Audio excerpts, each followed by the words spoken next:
Hi friends, എല്ലാവർക്കും master pro എന്ന YouTube ചാനലിൻ്റെ മറ്റൊരു പുതിയ വീഡിയോയിലേക്ക് വീണ്ടും സ്വാഗതം.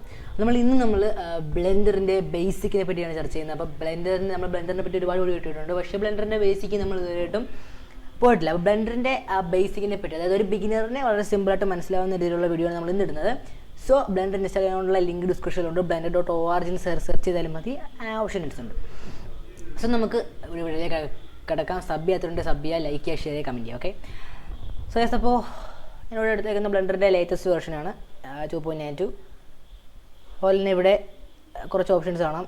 ചില പുതിയ ബ്ലെൻഡർ ആണെന്നുണ്ടെങ്കിൽ ഈ റിസൻസ് ഫയൽസ് ഇവിടെ കാണില്ല. ഞാൻ ഈ ഫയൽസ് ഉപയോഗിക്കുന്നതുകൊണ്ടാണ് ഈ റിസൻസ് ഫയൽസ് ഇവിടെ വരുന്നത്. അതുതന്നെ സെറ്റിങ്സ് ആദ്യം തന്നെ ചോദിക്കും. അപ്പം ഈ ഒരു പിക്ചർ അത് ബ്ലെൻഡറിൻ്റെ ഉള്ളിലുള്ള ആൾക്കാർ ഉണ്ടാക്കിയത്, അതായത് ബ്ലെൻഡർ ഇൻസൈഡ് ഉണ്ടാക്കിയതാണ്, ബ്ലെൻഡർ ക്രിയേറ്റർ ഉണ്ടാക്കിയതാണ്. അപ്പോൾ നമുക്കിത് ഈ ഒരു സ്പ്ലാഷ് സ്ക്രീൻ, ഈ സ്ക്രീനിനെ സ്പ്ലാഷ് സ്ക്രീൻ എന്ന് വിളിക്കുന്നു. ഇതിനൊന്ന് കളയാനായിട്ട് നമ്മൾ എവിടെയെങ്കിലും ക്ലിക്ക് ചെയ്താൽ മതി. ഞാൻ ജസ്റ്റ് ഈ ഒരു ബ്ലാക്ക് സ്ക്രീനിൽ ക്ലിക്ക് ചെയ്യുന്നു. അപ്പോൾ നമുക്ക് കാണാൻ പറ്റുന്നത് ഒരു ക്യൂബ്, 2 വര, ഇത്രേ നമുക്ക് കാണാൻ പറ്റുള്ളൂ. ഇതെന്ത് ക്യൂബാണെന്ന് നമുക്ക് മനസ്സിലായി. കാര്യം ഇത് കണ്ടാൽ മനസ്സിലാവില്ലേ ക്യൂബാണ്. അവിടെ നമുക്ക് ക്യൂബ് എന്നത് നമുക്ക് അടുത്തതിൽ ചർച്ച ചെയ്യാം. അപ്പോൾ നമുക്ക് ഈ ഒരു പാർട്ടിൽ നമുക്ക് ഈ ബ്ലെൻഡറിൻ്റെ ഇൻ്റർഫേസ് എന്താണെന്ന് നോക്കാം. ഈ ബ്ലെൻഡറിൻ്റെ ഡാർക്ക് ഇൻ്റർഫേസ് എന്ന് പറയുന്നതാണ് ഭൂമി അഥവാ വേൾഡ്. വേൾഡിൽ നമ്മൾ പ്ലേസ് ചെയ്യുന്ന ഒബ്ജക്റ്റാണ് ഈ ഒരു ക്യൂബ്, അല്ലെങ്കിൽ ഏതൊരു ഒബ്ജക്റ്റ് ആയാലും ആ ഒരു വേൾഡിൽ നമ്മൾ പ്ലേസ് ചെയ്യുന്ന ഏതൊരു ഒബ്ജക്റ്റ് ആയാലും അത് ആയിരിക്കും ആ വേൾഡിലെ ഒബ്ജക്റ്റ്. അപ്പോൾ ഈ ഒരു ബ്ലാക്ക് സ്ക്രീൻ നമ്മൾ കാണുന്ന പോലെ ഈ ബ്ലാക്ക് സ്ക്രീൻ എന്ന് പറയുന്നത്, അല്ലെങ്കിൽ ഗ്രേ സ്ക്രീൻ എന്ന് പറയുന്നത് വേൾഡാണ്, അതായത് ബ്ലെൻഡർ വേൾഡാണ്. ഈ ഒരു ബ്ലെൻഡർ വേൾഡ് നമ്മുടെ ഒറിജിനൽ ലോകത്തെ പോലെ റൗണ്ടാണ്, വട്ടത്തിൽ അല്ലെങ്കിൽ ജിയോ ഷേപ്പിലാണ് ഇതിരിക്കുന്നത്, അല്ലെങ്കിൽ റൗണ്ട് ഷേപ്പിലാണ് ഇതുള്ളത്. അപ്പോൾ ഈ ഷേപ്പിലാണ് നമ്മളുടെ ഒബ്ജക്റ്റുകളെല്ലാം ഇരിക്കുന്നത്. ഇവിടെ കാണാൻ പറ്റും ഒരുപാട് ലൈനുകൾ, ഒരു കുറച്ചും കൂടി ഡാർക്ക് ഗ്രേ ആയിട്ടുള്ള ഒരുപാട് ലൈനുകൾ ഇതിൽ പാസ് ചെയ്തിട്ടുണ്ട്. അത് വെർട്ടിക്കലായിട്ടും ഹൊറിസോണ്ടലായിട്ടൊക്കെ പോയിട്ടുണ്ട്. ഇതിനെ നമുക്ക് ഗ്രിഡ് എന്ന് വിളിക്കാം. അതായത് ഈ ഒരു സംഭവത്തിൻ്റെ ഇത് ഗ്രിഡാണ്. അപ്പോൾ ഗ്രിഡ് ഉപയോഗിക്കുന്നത് നമുക്ക് ആനിമേഷൻ ചെയ്യുന്ന സമയത്ത് അത് കറക്റ്റായിട്ട് ആ ഒരു യൂണിഫോം ആയിട്ട് നമ്മൾ ചെയ്യുന്ന സ്കെയിൽ ആയിക്കോട്ടെ, എന്തായാലും അതിനെ യൂണിഫോം ആയിട്ട് കൊണ്ടുപോകാനാണ് ഈ ഒരു ഗ്രിഡ് ഉപയോഗിക്കുന്നത്. ഇനി ഗ്രിഡിൻ്റെ സെൻറ്ററിൽ നിന്ന് കാണാൻ പറ്റും ഒരു പച്ച വര, ഒരു ചുവപ്പ് വര. അപ്പോൾ അത് നമുക്ക്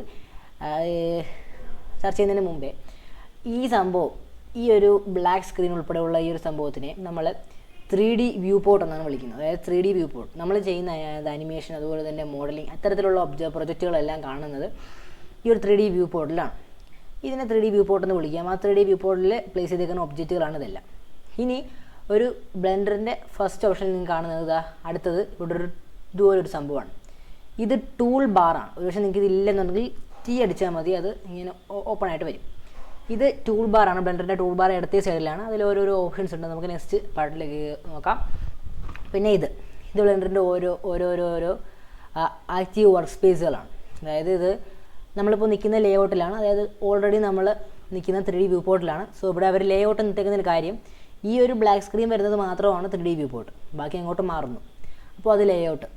പിന്നെ ഇതിൽ വരുന്നത് നമ്മൾ ഉപയോഗിക്കുന്ന കുറച്ച് ഓപ്ഷൻസ് ആണ് ഇതിൽ വരുന്നത്. Options, okay. നമ്മൾ ഈ ഒരു ഒബ്ജക്റ്റിൻ്റെ ആയിക്കോട്ടെ, നമ്മൾ ചെയ്യുന്ന മോഡലിങ്സിനാണ് ഈ ഒബ്ജക്റ്റ് ഇത് ഉപയോഗിക്കുന്നത്. മോഡലിംഗ് എന്ന് പറയുന്നത് ഈ ഒരു ക്യൂബിനെ മോഡിഫൈ ചെയ്യുക എന്നുള്ളത് നമുക്ക് നെക്സ്റ്റ് പാർട്ടിൽ സംസാരിക്കാം.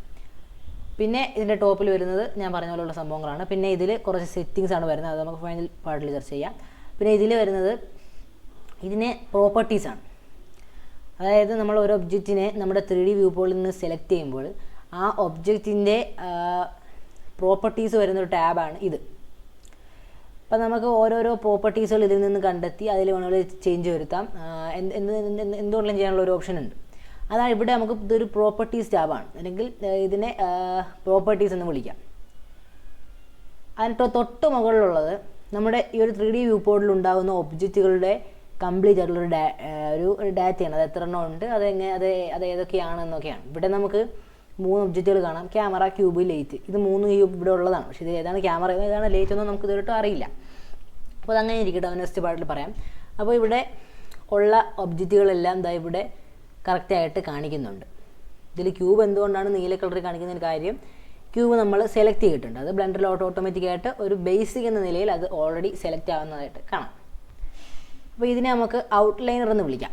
നമുക്ക് കാണാൻ പറ്റും ഇവിടെ ഔട്ട്ലൈനർ എന്നാണ് ഇതിനെ വിളിക്കുന്നത്. അപ്പോൾ ഇത് നമ്മുടെ സെറ്റിങ്സ് പോലുള്ള സംഭവങ്ങളാണ്. ഇവിടെ ഓപ്ഷൻസ് ആണ് വരുന്നത്. ഇത് ടൂൾ ബാർ ആണ്, ഇത് ഔട്ട്ലൈനറാണ്, ഇത് പ്രോപ്പർട്ടീസാണ്. ഇനി നമ്മൾ ഹെഡ് ബാക്ക് ചെയ്യുന്നത് ഇവിടെയാണ്. അതായത് ഇത് ആനിമേറ്റിംഗ് വിൻഡോ, അല്ലെങ്കിൽ നമ്മളുടെ ആനിമേഷന് വേണ്ട വിൻഡോ എന്ന് പറയാം. ഇതിനെ നമ്മൾ ടൈം ലൈൻ എന്നാണ് വിളിക്കുന്നത്. ഈ ഒരു ടൈം ലൈൻ കൊണ്ട് ഉദ്ദേശിക്കുന്നത് നമ്മൾ അനിമേറ്റ് ചെയ്യുന്നതിൻ്റെ വ്യത്യസ്ത സെക്കൻഡുകളെ പറ്റി മനസ്സിലാക്കുന്നത്. അതുപോലെ തന്നെ അതാണ് അനിമേഷൻ്റെ ബേസിക്. ഈ ഒരു സംഭവം വെച്ചാണ് നമ്മൾ അനിമേഷൻ ചെയ്യുന്നത്. ഇവിടെ കാണുന്ന ഒബ്ജക്റ്റുകളെ കറക്റ്റ് യൂണിഫോം ആയിട്ടോ നോൺ യൂണിഫോം ആയിട്ടോ സെറ്റ് ചെയ്യണമെന്നുണ്ടെങ്കിൽ നമുക്ക് ഈ ഒരു ടൈം ലൈൻ്റെ ആവശ്യമുണ്ട്. ഇത്ര 10 ഫ്രെയിം, 20, 30, 40, 50, 60, 70 അങ്ങനെ ഇഷ്ടംപോലെ എത്ര വേണമെങ്കിലും നമുക്ക് ആഡ് ചെയ്യാം. അപ്പോൾ ഇതിൽ അത് ഇൻഫിനിറ്റിയാണ് നമ്പർ. അപ്പോൾ നമുക്കറിയാവുന്ന പോലെ ഇത് നമുക്ക് എത്ര വേണമെങ്കിലും നീട്ടിക്കൊണ്ട് പോവാം, ഈ 250 എന്നുള്ളത്. അപ്പോൾ ഇത് സെക്കൻഡിലല്ല കണക്കാക്കുന്നത്, ഇത് ഫ്രെയിംസിലാണ് കണക്കാക്കുന്നത്. അതിൻ്റെ ഡീറ്റെയിൽസ് നമുക്ക് പിന്നെ പറയാം. പിന്നെ ഇതിൽ നമുക്ക് സീനുകളെ ഓപ്ഷൻ ഉണ്ട്, ഏത് സീനാണ് ഇവിടെ വരേണ്ടതെന്ന്. നമുക്ക് എത്ര സീൻ വേണമെങ്കിലും ഇതിൽ ആഡ് ചെയ്ത് ഉണ്ടാക്കാവുന്നതാണ്. എന്താ ഇവിടെ ന്യൂ സീൻ എന്ന ഓപ്ഷൻ ഉണ്ട്. അപ്പോൾ അതൊക്കെ നമുക്ക് ഇപ്പോഴും ചർച്ച ചെയ്യേണ്ടതല്ല. അപ്പോൾ ഇനി നമുക്ക് നോക്കേണ്ടത് നമ്മൾക്ക് ഈ എക്സും ഒയ്യും എന്താണെന്ന് നോക്കണം. അതായത് ഈ പച്ച വരയും ചുവപ്പ് വരയും എന്താണ്? പച്ച വര, ചുവപ്പ് വര. അതായത് ഈ ഗ്രിഡിൻ്റെ സെൻട്രലായിട്ടാണ് ഈ ചുവപ്പും പച്ച വര വരുന്നത്. അപ്പോൾ ഈ വര വളരെ കൺഫ്യൂസിങ് ആണ്, ഇതെന്താണെന്ന് നമുക്കറിയില്ല. ഇത് നമ്മുടെ 3D എന്നതിൻ്റെ ബേസിക് ആയിട്ടുള്ള 3 ആക്സിസുകളുണ്ട്, ഇസഡ്, എക്സ്, ഒയ്. ഈ 3 ആക്സിസുകളിന് അതിൻ്റേതായ നെഗറ്റീവ് വാല്യൂ അല്ലെങ്കിൽ നെഗറ്റീവ് സംഭവമുണ്ട്. ഇപ്പോൾ ഇസഡ് പോസിറ്റീവ് ആണെന്നുണ്ടെങ്കിൽ അതിന് നെഗറ്റീവ് ഇസഡ് കാണും. അതുപോലെ തന്നെ നെഗറ്റീവ് എക്സ് ആണെങ്കിൽ പോസിറ്റീവ് എക്സ് കാണും. അപ്പോൾ ഇവിടെ നമുക്ക് എക്സും ഒയ്യും ആണ് കാണാൻ സാധിക്കുന്നത്. ഇത് പച്ച ലൈൻ എന്ന് പറയുന്നത് ഒയ് ആണ്. അപ്പോൾ ഒയ് എന്ന് പറയുന്നത് പച്ചയാണെങ്കിൽ എക്സ് എന്ന് പറയുന്നത് എന്താണ്? ചുവപ്പ് വരെയാണ്. ഇത് നമുക്ക് കാണാൻ കഴിയാത്തൊരു ലൈൻ വരുന്നത് ഇസഡ് ആണ്, അതായത് സി ആക്സിസ്. അപ്പോൾ ഒയ് axis, X axis, C axis. C axis വരുന്നത് നമ്മൾ ടോപ്പാണ്, അതായത് നമുക്കിതാ ഇങ്ങനെ പോകുന്ന ഒരു ലൈനാണ്. പാരലായിട്ട് നേരെ മുകളിലോട്ട് പോകുന്നത്, ഇതിൻ്റെ സെൻറ്ററിൽ കൂട്ടിമുട്ടുകയും മുകളിലോട്ട് പോകുന്ന ഒരു ലൈനുമാണ് ഇസഡ് അല്ലെങ്കിൽ സി ആക്സിസ്. അപ്പോൾ ഒരു 3D ആയ ഒരു ഒബ്ജക്റ്റിൽ, നമ്മുടെ ഭൂമി കാണുന്ന എല്ലാ ഒബ്ജക്റ്റും 3D ആണ്. ഈ 3D ആയ ഒരു ഒബ്ജക്റ്റിൽ 3 ആക്സിസുകളാണ് ഉള്ളത്. അതാണ് 3D എന്ന് വിളിക്കുന്നത്, 3D. അപ്പം 3 ആക്സിസുള്ള ഒബ്ജക്റ്റ് ഇസഡ്, എക്സ്, ഒയ്, അങ്ങനെ 3 ആക്സിസുകളാണ് അതിനുള്ളത്. ഈ 3 ആക്സിസിന് എല്ലാത്തിനും അതിൻ്റെതായ നെഗറ്റീവ് ഇതുമുണ്ട്. അതായത് ഇസഡ് ഉണ്ടെങ്കിൽ നെഗറ്റീവ് ഇസഡ് ഉണ്ടാവും. അതായത് ഇസഡ് നെഗറ്റീവ് ഇസഡ്, ഒയ് നെഗറ്റീവ് ഒയ്, എക്സ് നെഗറ്റീവ് ഒയ്, അങ്ങനെയുള്ള എക്സ് നെഗറ്റീവ് എക്സ്. അപ്പോൾ അങ്ങനെ ഒരു ഇതാണ് വരുന്നത്. അപ്പോൾ നമുക്ക് അതിനെപ്പറ്റി നെക്സ്റ്റിലൊരു ചർച്ച ചെയ്യാൻ നമുക്ക് ശ്രദ്ധിക്കാം. അതായത് നെക്സ്റ്റിൽ നമുക്ക് ഇതിനെപ്പറ്റി ഡീറ്റെയിൽ ആയിട്ട് പറയാം. ഇസഡ് എങ്ങനെയാണെന്നും എങ്ങനെ മൂവ് ചെയ്യാമെന്നും എന്നൊക്കെ പറയണം. അപ്പോൾ ഇതിൽ നമുക്ക് പരിചയപ്പെടാനുള്ള ഒബ്ജക്റ്റ് നെക്സ്റ്റിലാണ്. അപ്പോൾ ഇതിൽ നമ്മൾ ജസ്റ്റ് ബ്ലെൻഡറിൻ്റെ ഇൻ്റർഫേസ് എന്താണെന്ന് പറഞ്ഞതാണ്. അതുപോലെ തന്നെ ഇത് ഒന്ന് റിപ്പീറ്റ് ചെയ്യുന്നു. ഇത് 3D വ്യൂ പോർട്ട്, ഇത് ടൈം ലൈൻ, ഇത് ടൂൾ ബാർ, ഇത് ഓപ്ഷൻസ് ആണ് വരുന്നത്. ഇത് നമുക്ക് പതുക്കെ പഠിച്ചാൽ മതി. പിന്നെ ഇത് വരുന്നത് ഔട്ട്ലൈനർ, ഇത് പ്രോപ്പർട്ടീസ്. പിന്നെ ഒയ് എന്ന് പറയുന്ന പച്ച ലൈനാണ്, എക്സ് എന്ന് പറയുന്നത് റെഡ് ലൈനാണ്, ഇസഡ് എന്ന് പറയുന്നത് നീല ലൈനാണ്, ബ്ലൂ ലൈനാണ്. പക്ഷേ അത് നമുക്ക് ഇവിടെ കാണാൻ സാധിക്കില്ല. ബിക്കോസ് നമ്മൾ കറക്റ്റായിട്ട് അതിൻ്റെ ഒരു പോയിന്റിൽ അലൈൻ ചെയ്താൽ കാണാൻ പറ്റുള്ളൂ. അത് നമുക്ക് അലൈൻ ചെയ്യണം. അത് നെക്സ്റ്റ് ക്ലാസ്സിൽ അല്ലെങ്കിൽ നെക്സ്റ്റ് അധ്യായത്തിൽ നമുക്ക് അതിനെപ്പറ്റി പഠിക്കണം. പിന്നെ ഈ ഒരു ഓപ്ഷൻസൊക്കെ മോഡലിങ്ങിൻ്റെ ടൂളിലാണ് കൂടുതലായിട്ട് നമുക്ക് ഉപയോഗപ്പെടുന്നത്. പിന്നെ ഈ ഒരു 3D വ്യൂ പോർട്ടിലെ വേൾഡിൽ നമുക്ക് നമ്മുടെ വേൾഡ് പോലുള്ള ആഡിങ്സുകൾ വരുത്താനായിട്ട് സാധിക്കും. നമ്മുടെ വേൾഡ് പോലെ ഉണ്ടാക്കാനായിട്ട് നമ്മളെ കൊണ്ട് സാധിക്കണം. സോ അപ്പോൾ നമ്മൾ ഇതിനെപ്പറ്റി ഒരുപാട് പാട്ടുകൾ ഇടേണ്ടി വരും. നിങ്ങൾ അവസാനം ഇതിനെപ്പറ്റി ഈ പ്രോപ്പർട്ടീസിനെ പറ്റിയും ഈ സെറ്റിങ്സിനെ പറ്റിയും ഈ ടൂൾ ബാറിനെ പറ്റിയും ഒക്കെ മനസ്സിലാക്കാൻ നമുക്ക് സാധിക്കും. അപ്പോൾ നിങ്ങൾക്ക് വീഡിയോ പരമാവധി എല്ലാവരും ട്രൈ ചെയ്ത് നോക്കുക. അതായത് ബ്ലെൻഡറിൻ്റെ ബേസിക്കാണ്. അപ്പോൾ ബ്ലെൻഡറിനെ പറ്റി മനസ്സിലാകാതെ 3D അനിമേഷൻ ഇഷ്ടമുള്ളവരും ഇത് പരമാവധി ട്രൈ ചെയ്ത് നോക്കിയിട്ട് എന്തെങ്കിലും ഡൗട്ട് ഉണ്ടെങ്കിൽ കമൻറ്റ് ബോക്സ് ചോദിക്കുക. അപ്പോൾ പെട്ടെന്നാണെങ്കിൽ ഞാൻ പറഞ്ഞുതരാം. അപ്പോൾ നമുക്ക് ബേസിക്കിൽ നിന്ന് സ്റ്റാർട്ട് ചെയ്ത് ബാക്കി വീഡിയോയിലേക്ക് പോകാം. അപ്പോൾ ഞാൻ പോകുമ്പോൾ പല വീഡിയോ ഇട്ടിട്ടുണ്ട്. സോ അത് വാച്ച് ചെയ്ത് ഇത് പരമാവധി വാച്ച് ചെയ്ത് അപ്പോൾ പിന്നീട് അത് വാച്ച് ചെയ്യാൻ ശ്രമിക്കുക. സോ ബേസിക്കിനെ പറ്റി മനസ്സിലാക്കിയ ശേഷം നമുക്ക് പിന്നെ അങ്ങോട്ട് പോകുന്നതാണ് നല്ലത്.